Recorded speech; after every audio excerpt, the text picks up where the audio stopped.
Ooga booga, ooga booga. Hello, boogies. 2 in a row. We are back for another Am I the A-hole? This one is a special edition though, because I'm not just going out and finding posts myself. You have sent me some of the most interesting Am I the A-hole posts that I have seen. I am going to leave that same email in the description box of this video. If you find anything interesting on the Am I the A-hole page or any other subreddit that you think is an interesting story or situation or problem, whatever it is you find that's interesting to cover, send it to me. I'm gonna start with a super juicy one. I think the thing that I like most about the post that you sent me is you know who I am. You guys know I like posts where there's some gray area to pick at. Am I the a-hole for arranging a weekend away with only half of my friendship group? I, 26-year-old female, am part of a friendship group that hangs out every few weeks. The core group of 9 of us, which is 5 girls and 4 guys, formed around 7 to 8 years ago, but has since grown to around 15 once you take into account our partners. A couple of months back, us 5 girls went to a girls' brunch and decided it would be nice to get an Airbnb and go away for the weekend. Since it was a bit of a treat and we found a place with 5 double bedrooms, the 4 of us with partners decided to bring them along too. That was all fine.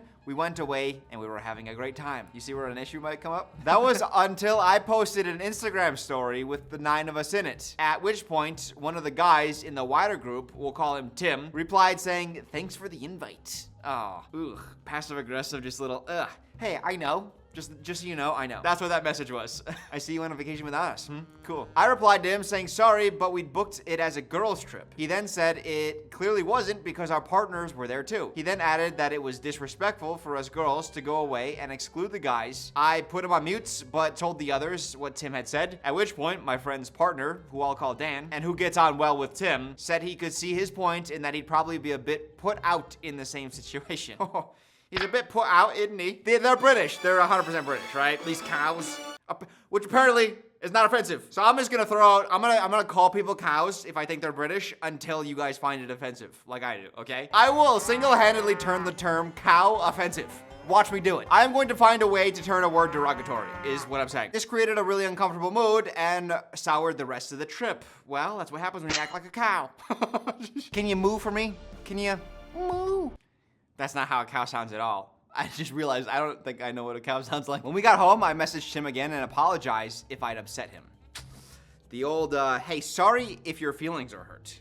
Not, hey, sorry for my actions. Apologized if I'd upset him and the other boys by not inviting them, but it was meant as a girls' trip, and we took our partners because there was room for them in the Airbnb. I also pointed out that the 4 guys often go and do their own thing, and they're more than welcome to book their own weekend away with their partners. Oh, what a dumb, are you dumb? Are you dumb? What a dumb thing to say. You clearly don't get the point. As if the guy's gonna hear that and be like, oh, I didn't know I could book, I can book my own vacation? I can go away with my partner if I want to? Why didn't I think of that? Here I thought I could only go on vacation when it was with you. You intentionally left him out and the other guys. That's why they're upset. Not that they didn't get to go on a vacation, but you chose to exclude them. Not a word. I'm making it a word. He said that it's not the same thing and that as a group, if you're involving the partners, you should invite the whole group, and said both his girlfriend and the wife of one of the other guys were upset about it too, as well as the 3 other core guys of the group. He also asked why none of the guys had been told about it before we went away, and it hadn't been mentioned in our group WhatsApp chat. But as far as I'm aware, none of the girls had seen any of the guys between me and booking the trip and going away. And as it was meant to be between us girls, we discussed it in our own separate girls chat. I know the boys have their own one too because my boyfriend is in it. There was a group chat and there's a girls chat, and they kept all the vacation planning specifically to the girls chat. I don't know. Maybe that's not that big of a deal. But you are making intentional choices to like not involve them. But again, if they're not involved, they shouldn't. Yeah, it's not like you want to plan on a group chat about your vacation that they're not going on. So I maintain that there was nothing wrong with us booking the trip away, and it's really made me see Tim in a different light, because up until then, I've considered him a good friend. As far as I'm concerned, it's not up to him what we do, and anyone in the group can arrange to do what we like. Come on. Okay. However, the other guys and even Dan, one of the girls' partners, seem to be on his side. Am I the a-hole? Oh boy. Oh boy, this one's complicated. That's why it's juicy. That's why I like it. The fact that it's made you see Tim in a different light, like you're just not thinking of his perspective. The fact that you're posting here looking for feedback means that you're like, you're wanting to understand, or there's something that you're missing and you know. The problem is not that Tim didn't get to go on a vacation. It was that you specifically said, we don't want to go on vacation with you. We're just gonna go together. and it makes it feel isolated. It's not up to him what we do, and anyone in the group can arrange to do what we like. How many other, 9? If 8 of you got together and said, we're gonna do something, and we're not gonna invite that other one person, are you saying that that one person couldn't get upset, and that they're not allowed to feel, you know, a little bit betrayed, that you're intentionally cutting them out? Because you could use that logic like, hey, you can go on vacation whenever you want. Now, that said, I think it's always a bad look to be like, why didn't I get invited? It could have been communicated to the guys, being like, hey, we're going on a trip with our partners, just want to let you guys know. So I don't think it's that big of a deal, and I think that he's really playing it up. I can understand feeling a little bit excluded, but then again, it feels like it's exclusion on a neat line, if that makes sense. Like, it's not like they invited 2 of the guys, and 2 of the guys who weren't allowed to go, you know? They got the a-hole badge, actually. Do I think they're an a-hole for not inviting the rest of the group, the guys of the group? Not really. I can see why it causes friction. I wouldn't label these people as a-holes, but you did make intentional choices to leave them out. Now, you guys don't have to move as one complete unit at all times. You know, like if the girls want to do something and the guys want to do something, they can. But I feel like you've kind of set it up to be like, oh, well, we just happened to not see them. That's why we didn't communicate to them that, you know, we were going on the trip. We would have told them otherwise for sure. Oh, we talked it only in our girls group chat. That's the only reason that we didn't tell them. That's the reason why, that's for sure. It's like, okay, it seems like a lot of conveniences for not telling them. But the truth is, you just didn't want to deal with it. You just didn't want to have that uncomfortable conversation. Let's see what the comments say. You're the a-hole. It stopped being a girls trip once you invited your partners. I certainly wouldn't want to be the one girl who didn't have a partner on the trip. She must have felt like a third wheel. Well, that's a whole different issue. Yeah, and then here's also the problem. You didn't invite all the girls. You excluded the partners of the guys. So it was just like the core girls. And then it's like you 5 and then us extras.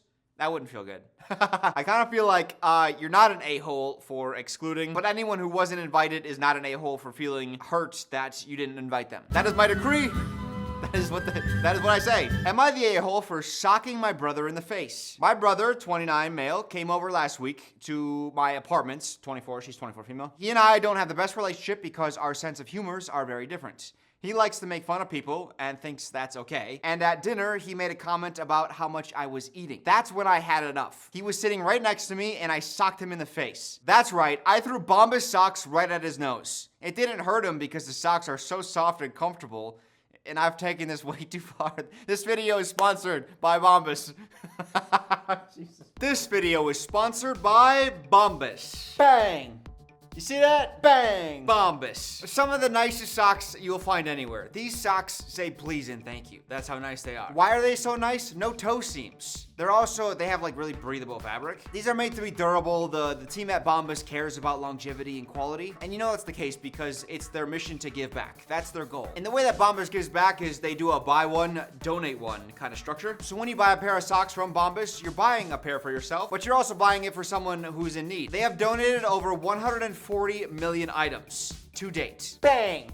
Bang, bang, bang. So when you buy a pair of socks from Bombas, you're not only buying it for yourself, but you're also buying a pair for somebody in need who wouldn't otherwise have it. That's the reason I like working with Bombas, because they actually care. They're actually making an impact on the world. And you can also get a little discount. Head to bombas.com/oogabooga. Link is in the description. Use code oogabooga20 at checkout. If you do so, you're gonna get 20% off your first order. QR code, bang. I'll also leave a link for that in the description if you just want easy, clickable, bang. Thank you to Bombas for sponsoring this video. Am I the a-hole for kicking my wife out after she punched my mom in the face?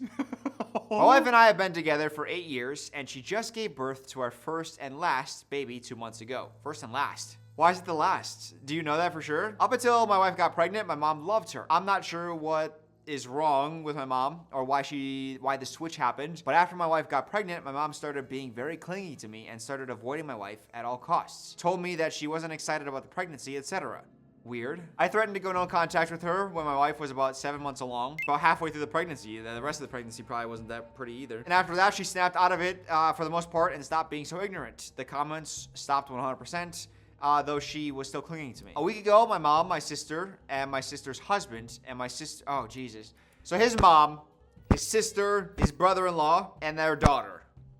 Okay. They came over for dinner. I prepared the meal. Before my wife could eat anything, our daughter got fussy. So my wife excused herself to go feed the baby and to get her down to sleep. Oh no. Oh no, we got a pregnancy food story. Oh no, no, no, no. Lock in, Dylan. Lock in. Fully focused. Ready? Let's go. I thought I had prepared enough, but apparently not because my niece was still starving. She's 5'5" and 190 pounds. I haven't seen her in a year, and she was not that size then, so I didn't exactly proportion in an extra 3 helpings for a child. So it's oh god. Oh god. The way you're talking is just like we're going down a not fun road. It's on me for not understanding how fat you've gotten. That's what he's saying right here. Everyone can blame me. It's my fault for your hefty. I apologized and told her that I hadn't made any more and offered her crackers, and as I was putting my wife's portion in the fridge, I went outside with my sister's husband to smoke a cig. But then I hear yelling from inside. When I walk in, my wife and my mom were screaming at each other. Apparently, my mom, who saw me put my wife's food away, gave my niece my wife's portion of food. I always say this, never mess with the pregnant woman's food. Ever. Under any circumstance, should you ever do anything ever to anything food related, pregnancy related wise food. As I was walking inside, I heard my mom say, "Looks like you can afford to skip a meal," and slap my wife's stomach. So, this isn't funny. But if you think about it, it's really funny. I want to hear the tone and delivery so bad. Looks like you could skip a meal. Bong. Like I hear the sound effect. Like, you know how a stomach gets sometimes? I hope there was like a ton of reverberation in the room as well. And it's just like, it just bounced off the walls. Also, the fact that he's just like outside smoking like, this is my life. Right as soon as I get ready to step in, literally fast walking toward them, yelling enough, my wife winds back and punches my mother square in the face and drops her. She got an arm on her, huh? The whole house went silent after the reverberation stopped. Outside of my mom crying and holding her face. I tell everyone to get the F out. Immediately, everyone leaves and my wife just turns towards the counter and leans with her hands on the counter and face down, eyes closed. Is she getting ready to play Heads Up 7-Up or? I look at my wife and say, "You too, leave now." She says, "Really?" She's crying at this point. I say a clipped, "Yep." She packs up her and the baby and leaves. I text her that night and say, "I need space. I need to decompress and come to terms with what just happened." Why do I feel like I have a problematic thing to say?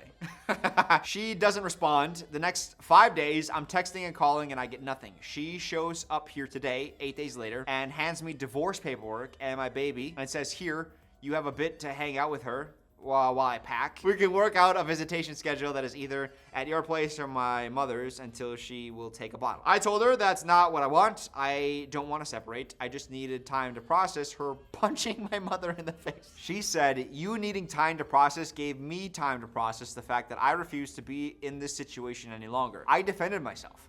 I initially felt bad and remorseful, but you making me leave when I needed you made me see more clear. I'm done.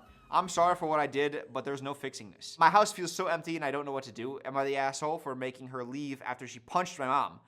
I just needed some effing space. I'm going to be on the wife's side, but I'm going to talk about what she didn't do. I like to usually break it apart that way. Is like, what did you do wrong first? Hitting the stomach, clearly inappropriate. Just because you have something bad happen to you doesn't mean you need to return in kind. Doesn't mean that like it gives you justification to then like lash out in a further way. Punching someone in the face, punching your mother-in-law in the face is crazy. Slapping your daughter-in-law in the stomach, being like, "You can lose some weight." Wild. Crazy thing to set this all off. But yeah, punching a mother-in-law in the face, I don't think, just that's not something you should do. And I also think she kind of took responsibility for that. I initially felt bad and remorseful. She lashed out very inappropriately. You don't punch someone in the face, but that's where it ends for you. The mother-in-law, something is off. I don't know. She wasn't excited about the pregnancy. She was clingy to you. Like, there's something that needs to be addressed, and you're clearly not. You're out there smoking. Like, maybe it'll go away if I just stand out here. I don't know what her issue is, but this is between the husband and wife. The fact that he told his wife to leave their house?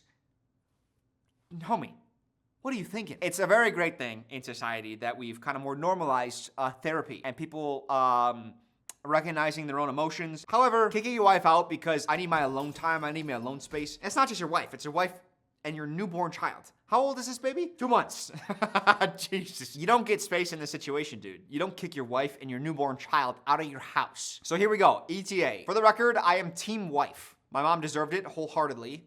and I've blocked her completely from my life. Oh, that's also one other thing I wanted to say before we got into this. The wife being like, it's time for a divorce. It's not like everything was picture perfect and then there was this one thing. It seems like there was probably many things that led to her fraying mental state, especially in a fragile moment of her life where she's giving birth. That can be very difficult. And then she lashes out and you're not there for her again. So this is just more proof that you weren't holding your weight or helping her in any way. So you've only told us your side, but there's probably a lot of stuff that you don't see. If my mom started acting weird in this way towards my wife and her pregnancy, there is a very direct conversation that needs to happen. I need direct answers.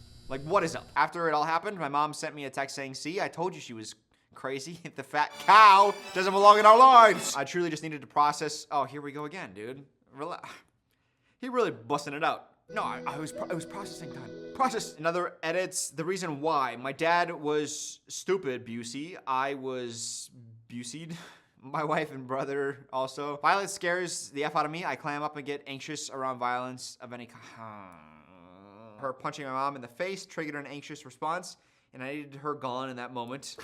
I don't think so, man. I don't know. You don't need her gone. Maybe you need space from her. Kicking her out is crazy. Being like, hey, I just need to be in a room by myself for a little bit to think things over. It's gonna be like 20 minutes, 30 minutes, even like an hour. Like, I think that'd be all right. I needed it far away from me. I don't know why I didn't just leave. I could have, but in the moment, I just let my emotions and fear run the whole circus. Okay, why are you telling us to tell your wife? Or your ex-wife. My mom did slap her first, and I guess for some reason I was seeing my wife's punch as being worse than the slap.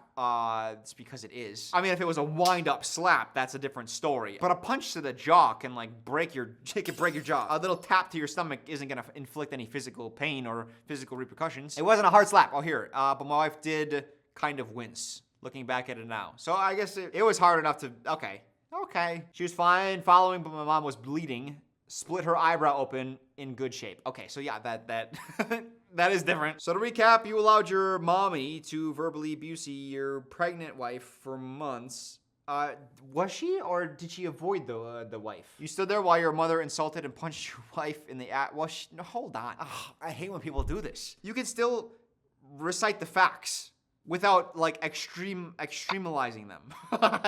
I'm reaching for a lot of words that don't exist today. You're trying to make everything more extreme to, I guess, push your point home. You don't need to do that because now I'm on the other side being like, you're wrong, you're going too far. Like, I should be on your side, but you're pushing things too far. Instead of thinking, holy crap, how could I have let this come to this? He booted his wife and infant out onto the street.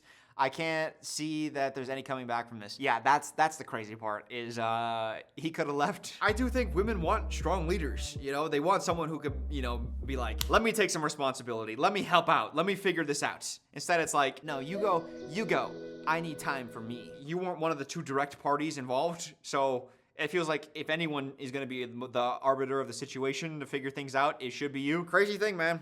Yeah, all because you didn't let your pregnant wife eat. I always say it. Am I the a-hole for always putting my boobs on the table? So basically, my group of friends, about 8 total, get together every week for D&D. That's drinking and driving. They just get drunk and then drive around and see who's the first one to get arrested. There are only 2 women in our group, including myself. It's Dungeons and Dragons. If you're like, I don't think that's true, Dylan, and you're not sure? Yeah, no, they're not drinking and driving. It's always at my friend A's house because he's the DM, which is Dungeon Master. You thought I was gonna make a joke. They are the ones that create the events. I'm gonna say a lot of things that I am 70% certain on. They're the ones that create the campaign. So they create all the, the direction, the goal, the missions. Basically, they're the director of the story. He has a fiance who recently moved in with him. She's cool, and I don't really have anything against her. She just has her own group of friends and doesn't have the same interests as us or click for a lack of better word. Fucking read Dylan much? Or click for a lack of a better word with her husband's friends. They didn't get married yet. You still got time to steal him away. She recently has been trying to get more into A's interests, so she has been there for our games. She doesn't play with us. She just kind of watches and plays on her phone, which is fine, of course. It's not fine. That's cringe. Don't do that. I think a lot of people have hobbies that they're more than comfortable doing that by themselves and not with their partners. The fact that you come along and don't participate, but instead just kind of act as a chaperone or supervisor of some sort. Come on. Either come and participate or just do your own thing.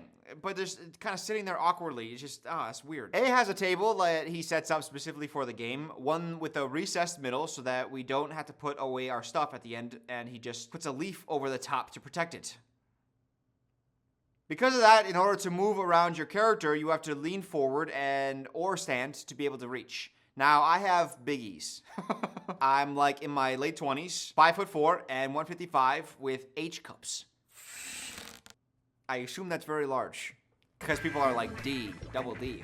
You're past that, you're E and F? Gone. You're in the H's, baby. And yes, before you ask, I have already started the process of getting a reduction, and I cannot wait to have this weight off of me. Because that was my next question. It's like, when are you chopping those bitches up? The problem is that when I lean forward to move my character, my biggies squish against the side of the table, and after a while, it gets uncomfortable and painful. So I've taken to lifting up a little and settling with my biggies sitting on the edge of the table. I have been doing this for months and no one has said anything, but there's 2 girls and 6 guys. What guy is gonna, even if it was super noticeable, what guy is gonna be like, well, I've noticed your biggies sitting on the table? There's no good out of having that conversation. But last week, A's fiance snapped out of nowhere and accused me of trying to put myself on display and to put my biggies away because no one cares.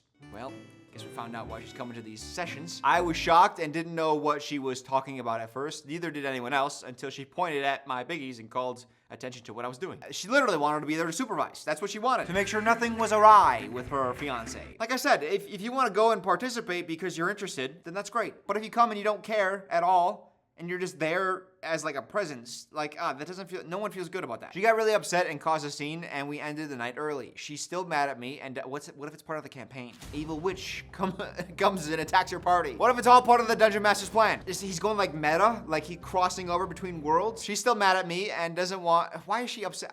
What did you say? I'm like, oh, if there's like a certain exchange and, things that were unpleasant were said, and you cut that out, but then again, I don't get a great feeling about this person that attacked you, so I could see her being upset without you having to say anything. She doesn't want me to come over to the house anymore. I've apologized and said I'd try not to do it anymore, and even told her how I'm going to get it reduced next year. She called me a show-off and a scrupulous person. I don't know how to PCify that one. And is asking A to stop being friends with me. I'm at a loss. I do this all the time. I've even caught myself doing it at home.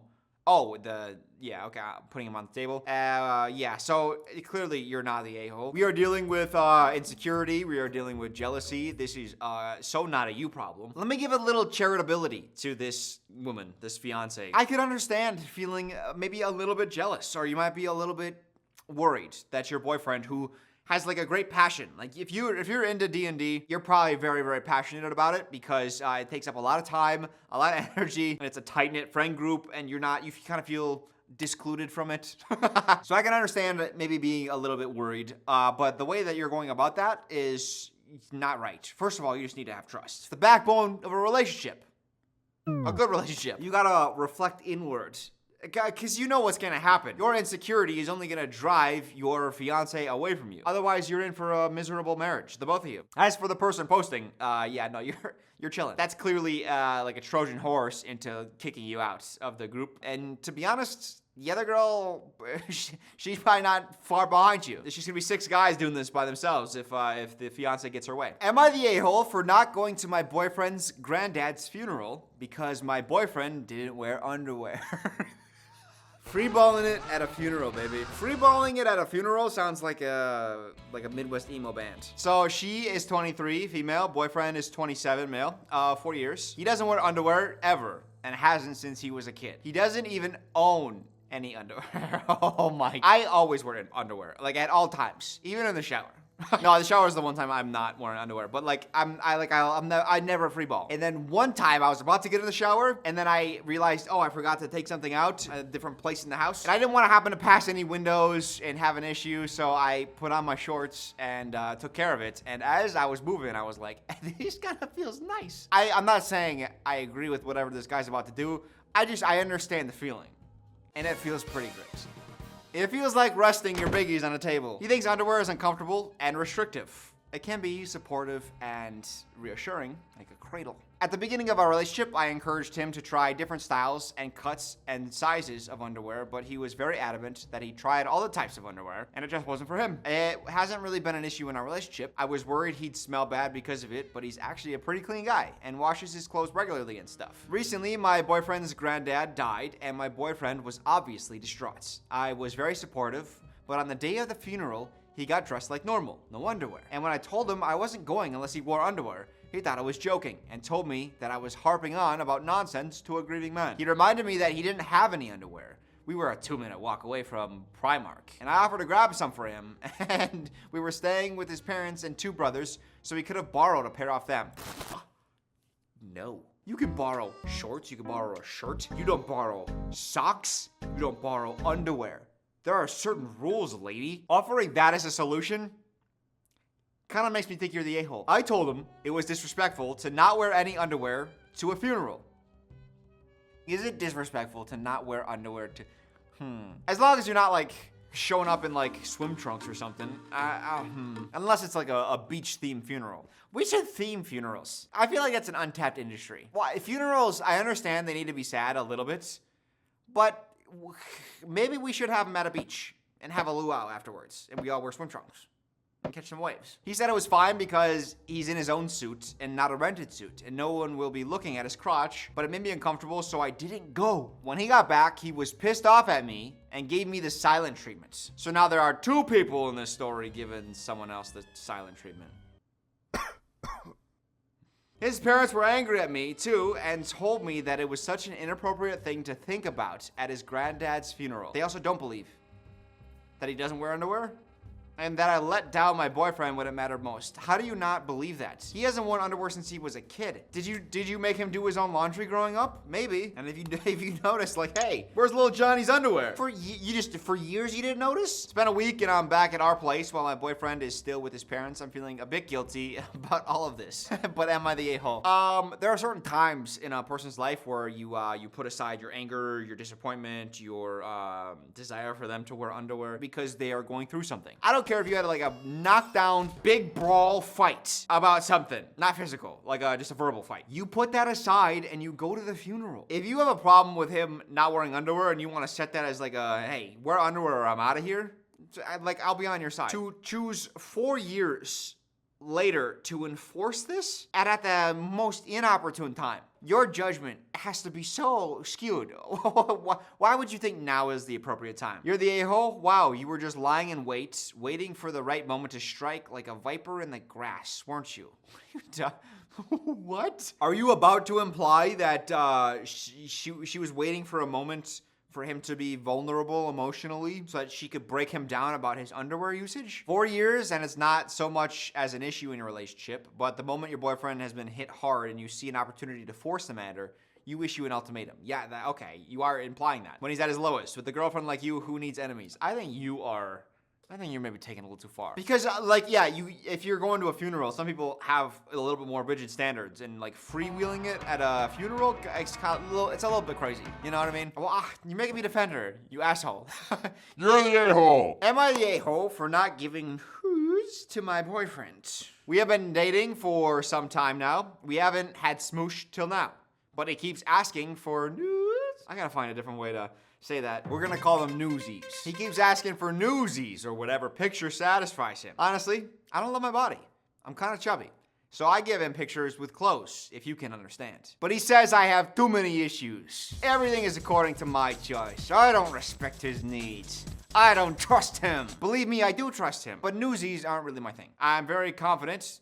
Not really, though. I read that wrong and then saved it. She's not very confident. So am I really the a-hole here? Edit, he also says that it's my fault if he's into something now, that I can't blame him for that. What? Edit 2, he really said, if you think love is everything, you're a fool. Huh? This is a part of love. Many people are divorcing for this reason. I am just asking for some simple things. It helps us become stress-free. Is this really part of love? I don't think so. I think it's just everything for him. Okay, this is one you guys submitted. I don't know if I would have covered it otherwise, but someone submitted it and they thought it would be an interesting topic to talk about at least. Very staunch on this. If you are uncomfortable sending something, don't feel pressured. Never feel pressured. If you're not comfortable doing something and someone like cajoles you, if you don't give in, then if they're like, okay, well then I'll take my love away or I'll take my presence away and I'll go find someone who can give me what I want. That person won't treat you well. Ever. So even if you give in and give them what they want, it's not like they're gonna be like, oh, I'm so grateful, I'm gonna treat you so well now, from now on. It's gonna be more of the same. They're gonna think, oh, well, if I continue to press it, they're gonna give in. This is really scummy behavior by this guy. If you are uncomfortable and you express that, he needs to drop it right then and there. Also keep in mind that anything you send him could be shared with anyone, anytime, ever, forever. Jesus, I think I had a little stroke there. If someone has the moral ambiguity to pressure you into doing something like this, then they're probably someone who would share those private messages that were between you two. Don't trust. Am I the a-hole for putting a hidden security camera on my driveway without explicitly telling my roommates? Very interesting. So my girlfriend, who is 34, female, and I have been dating for 5 years. Last February, I saw a good morning text on her phone from a guy I don't know. When I asked her about this, she said that 1, it was platonic. Platonic good mornings over texts. 2, they never dated, and 3, he liked her a really long time ago.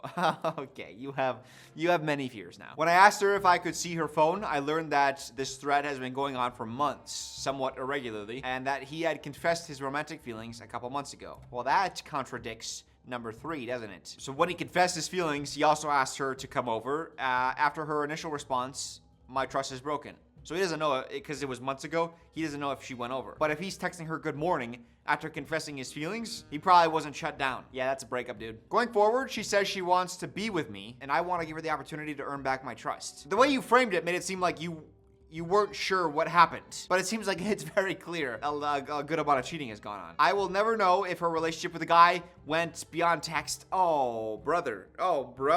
Come on, brother. You know better. But I do know that she lied to me about it. Since then, I get lots of affection, but that doesn't help me trust again. That's actually a worse sign. That just shows like she's guilty, and now she's trying to make up for it. So I put up a camera because I want to be sure no one is coming over while I'm away at work 3 nights per week. I also put up a sign. Cheater lives here. Don't enter. A pun. Don't enter. I discovered something else, however. We have a part-time roommate. So we have a part-time roommate who asked for a discounted portion of the rent to stay for only X nights of the month with us. If she wants to stay more nights in a month, we agreed that she would pay an additional nightly fee for every night after X. That is complicated. Turns out she's staying more than she agreed and isn't paying for the extra. Not only is our roommate being dishonest, but my girlfriend hasn't told me about it either. It's possible that she doesn't pay attention to the number of days the roommate stays, but again, my trust has been compromised. That being said, it could be that I'm spying. To me, it feels like self-defense. Am I the a-hole? Self-defense. I don't think you know what those words mean. It's odd that you put up a sign. I don't know what that means. Like maybe like one of those like, this home is being monitored by private company or something. Maybe put one of those signs up. Yeah, it's just so clear that she cheated that already I'm like, you need to break up with her. Would he be the a-hole if it was less certain? There's a lot of moral questions here, and I think people are gonna have different opinions. My opinion is everyone that lives there should be alerted that there's cameras. If you're paying rent, you should be alerted. If you're not paying rent and it's an outdoor camera, I don't think that's any issue at all. Indoor cameras, probably should tell people. But I feel like as soon as you start to need this sort of proof or evidence that your girlfriend isn't cheating, you're beyond the point, dude. Ugh, that's never gonna feel good. Messy.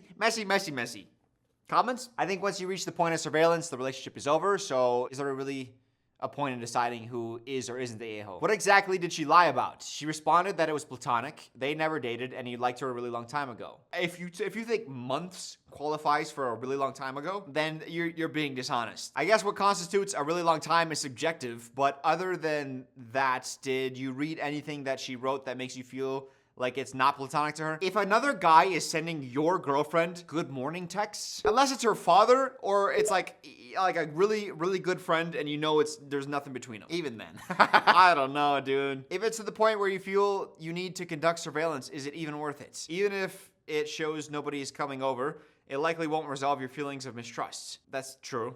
But I think he's looking more for evidence, not for a lack of evidence, if that makes sense. I think her letting you look through her phone at all is a pretty good step towards being transparent. This must be the girlfriend.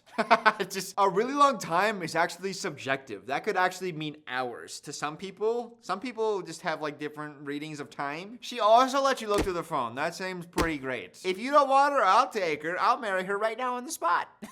Am I the a-hole for telling my adult child that they can't have an expensive hobby? I, 45-year-old female, have 3 adult children. Female who's 20, male who's 23, and non-binary 25. With my husband who's 46. All these children live at home for various reasons. The issue I'm having is with my oldest, Poe. Just as with our other children, they are working part-time hours since the place they work for won't give them full-time hours. And we only charge them $100 a week for rent. The rent includes all utilities, food, personal supplies, and gas for the car. Side note, the car is actually mine, but since neither my oldest or youngest have a car, they share my car to get back and forth to work with occasional help from I don't know what DH is. The only other expenses they have are their portion of the cell phone service. They are under our accounts. Their portion of the car insurance, student loan payments, and their splurges, meaning Spotify, which they split with our youngest, a subscription to Xbox Gold, and another subscription to a PlayStation service.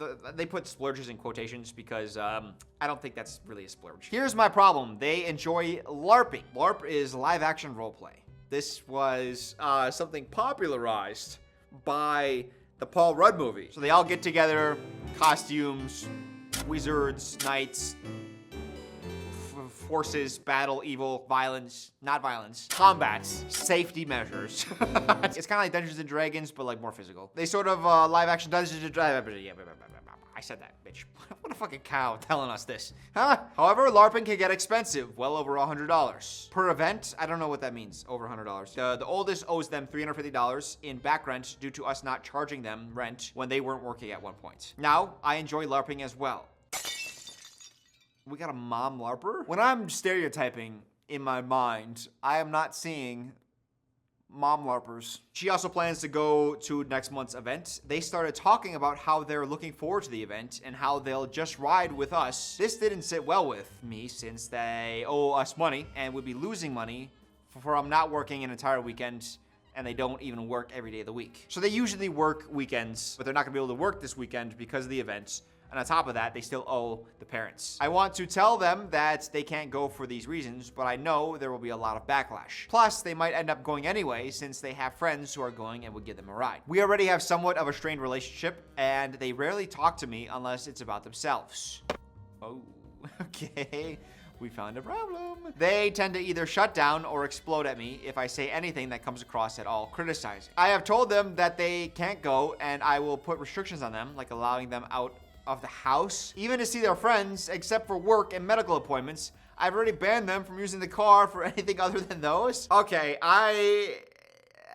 oh boy. I was on your side. I'm gonna be honest. You had me in the first half, and then you kind of lost me there at the end a little bit. Putting your foot down and saying you're not allowed out of the house. They're 25, ma'am.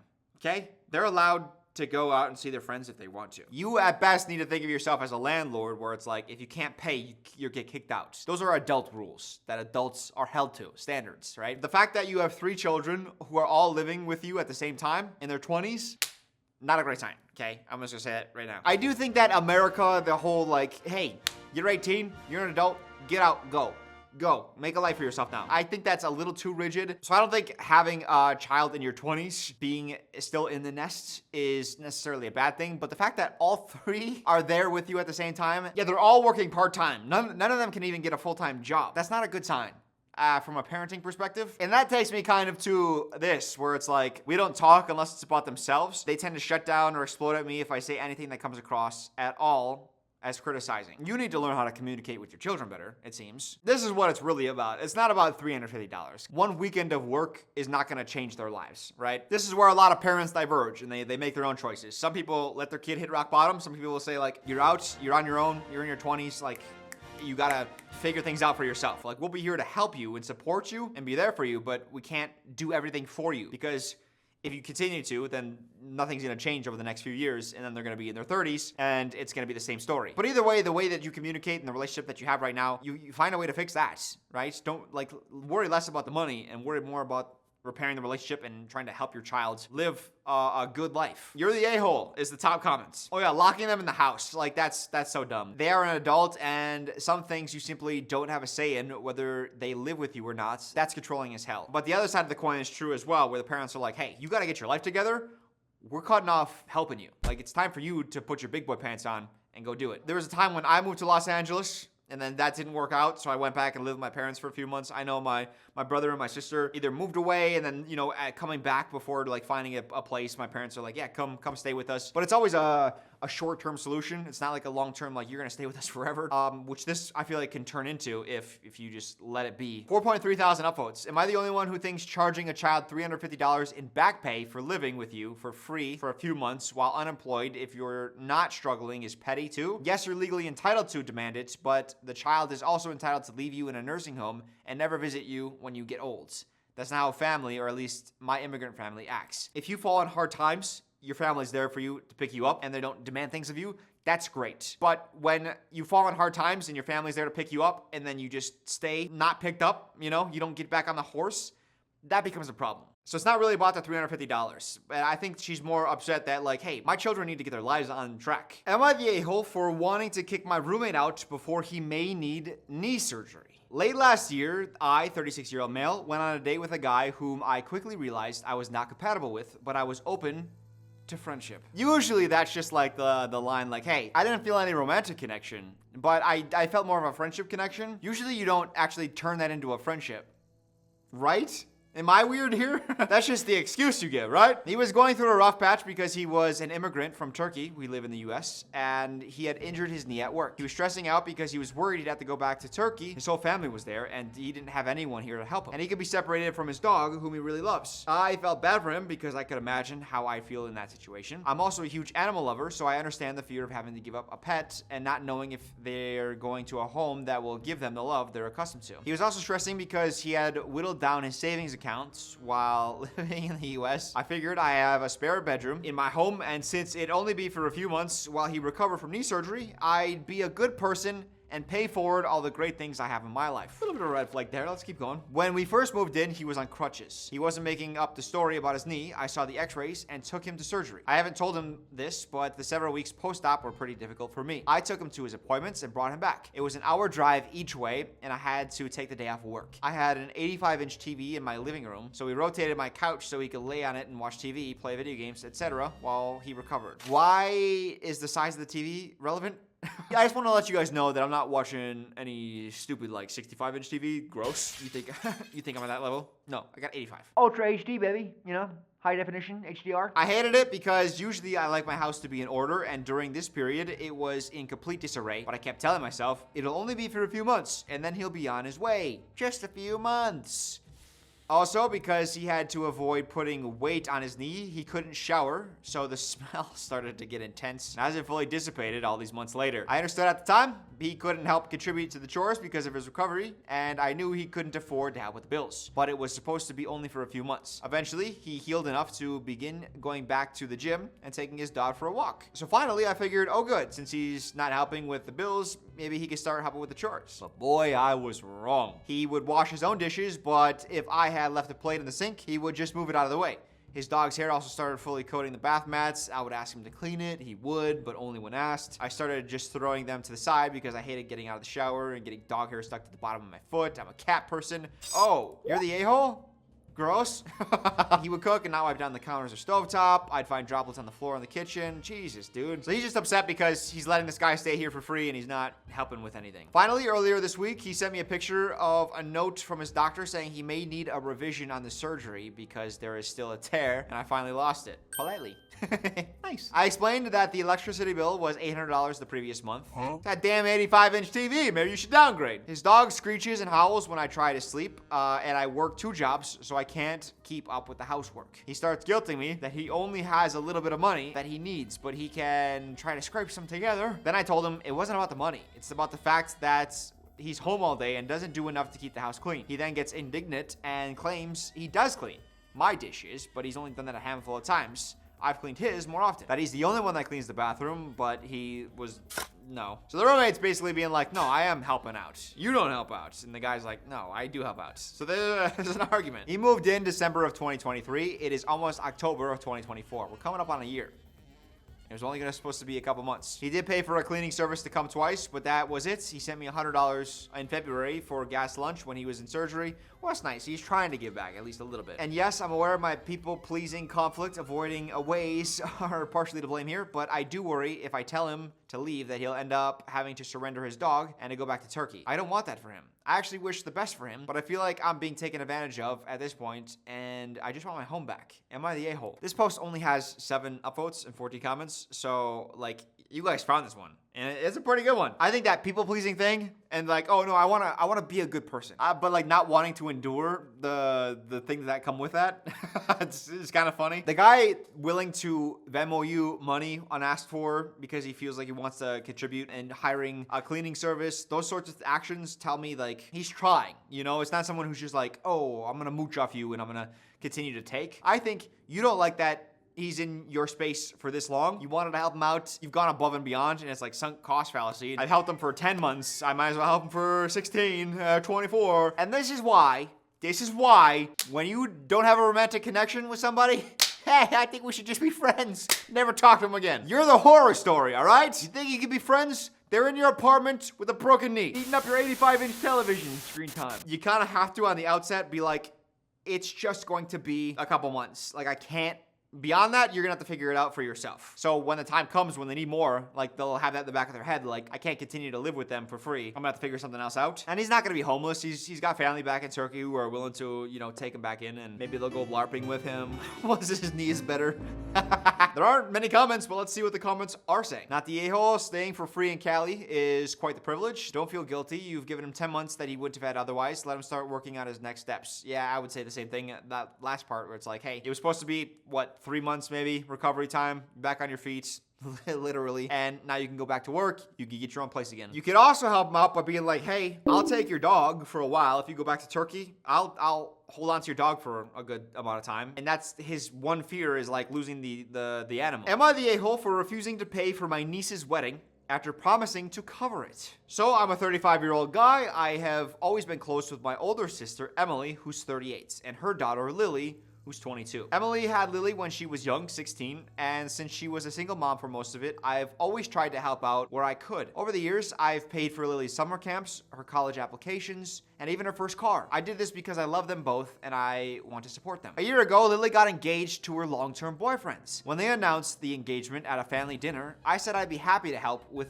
wedding expenses. I never said I'd pay for everything, but apparently my offer was interpreted as me footing the bill for the whole wedding. It became clear when Lily and Emily started planning a big, extravagant affair. Destination wedding, 200 plus guests, you name it. I sat them down and I said I would contribute $15,000, which I thought was a pretty generous amount.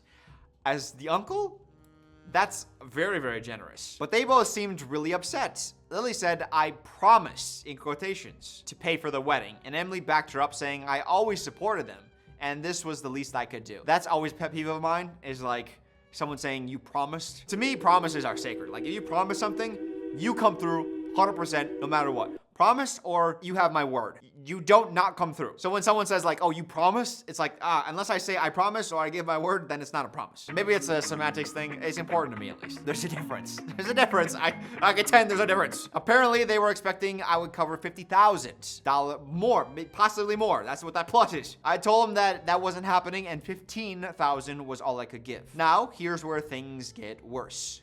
Lily and Emily stopped including me in the wedding planning entirely. I didn't hear much from them for a while, and it turns out they booked everything for the wedding thinking that I would eventually cave and cover it. Well, that's a dumb plan, right? Now they're in over their heads, and the wedding is just 3 months away. Emily called me crying, saying they were going to lose deposits and that I ruined the wedding by not coming through. Lily isn't speaking to me. Emily and Lily are now saying I'm being manipulative, offering to help and then taking it away at the last second, making... People piss me off, man. Making them look bad in front of the groom's family. They claimed that they never would have planned something so extravagant if I hadn't promised to cover it all. All I said is that I would help. I feel like I've done more than enough over the years, but now I'm being treated like the villain for not paying for this giant wedding. Am I the a-hole? Yes. How crazy is that? That's a red flag in a character for the daughter. The fact that you're getting anything, you should be grateful. You know that there's the short where someone is like opening like a card from grandma and a bunch of money comes out and he pretends like he doesn't notice and he just reads the card and the message because that's what it's about. You're supposed to not pay attention to the money, you know, even though it's so obvious, it's like spilling all over your lap. That's so funny because that's kind of what's expected of a person. Even if someone has given you before, you can't expect someone to continue to go far out of their way to support you. If someone says you get $15,000 for your wedding, that's incredible. Thank you so much. Be grateful for that. Don't think, oh, well, I should get a lot more from you for free, for nothing. What a garbage mindset that is. That tells me a lot about your character, and I wouldn't want to marry you. If I saw that in my fiance, I would have hesitation about marrying that person. And she's only 22 as well. That's pretty young to get married, but everyone has different opinions on that. Also, like, even if you're going out to dinner and you know someone's covering or footing the bill, ordering the most expensive things on the menu, multiple, knowing that, it feels again like a dick move. Just because someone else is paying for it doesn't mean you need to get all the most extravagant things. 15 is a great offer for nothing. You don't have to do nothing. You just get $15,000. I hate all of this. I hate this. And then the mother is enabling it as well. That's your brother, by the way. That's not the father. Not that that would change a ton, in my opinion, but I think it just makes it more egregious that you're expecting someone who didn't cause this child to be here. Maybe the worst part of all is after being told, like, I'm not covering for your wedding, thinking, oh, well, if I guilt him into it later on, he will. He'll just give in and pay for it. That's just scummy. I hate that. I hate that entitlement. The thing is, we don't know these people, so it's very easy to coldly be like, you know what? You're not getting anything then, right? But he does love his sister. He does love his niece. And now she is kind of in a pickle, and even though she put herself there, it doesn't feel good that she's there. Like, we're getting a little bit of catharsis out of this where it's like, you get what you deserve. But for this guy who's posting this story, it's like he doesn't want her to struggle or suffer. It's a sad all around for this guy probably. But the question is, if you were in this situation, would you take the money back? Take the offer back? It's very easy at a distance, not knowing these people, being like, yeah, cover up. I don't know what I'd do, because I feel like the daughter is entitled enough to be like, to see this as a serious slight, or the niece to see this as a slight, and to cut contact with you, which you don't want because you still care for them. Yeah, they stopped including him in the wedding planning. And then they continue to be like, he'll crack eventually. Oh, that's not gonna feel good. Would you still offer that initial 15? I probably would if I cared about this person. What the hell are they gonna do? They're gonna cancel a bunch of the wedding stuff. The venue, they're gonna have to find another venue in 3 months. I don't know what they're gonna, that's gonna be a mess. But also, one thing I will point out is children don't like grow up really, really kind and sweet, and then all of a sudden turn entitled. It's like a long slope downward, okay? So I'm sure he's probably enabled this to a certain degree over time, and also the mother has as well. She still is the mother. It's hard for me to imagine myself in this situation because I would never find myself in this situation. If someone was like, you're only giving me 15, I wanted you to cover the whole thing. I would be like, who are you talking to? That whole conversation would unravel from there, and we would get down to the brass tacks of why you are so entitled. It's kind of fun when people try you sometimes, you know what I mean? To see what they can get away with. And you're like, gotcha. Yeah, let me know what you guys thought on any of these posts. Love hearing your feedback. I'm making this video longer. Frankly, I like when these videos are longer when I'm watching, so I think I'll start making them a little bit longer. Joe, that's news to you. Thank you to Bombas for sponsoring this video, and I'll keep sending me more, by the way. Am I the a-hole or any other subreddit that has good content? And it doesn't have to be recent either. If there's like old posts from years ago that are really good topics or things that you remember, then feel free to submit them. I'll see you guys next time.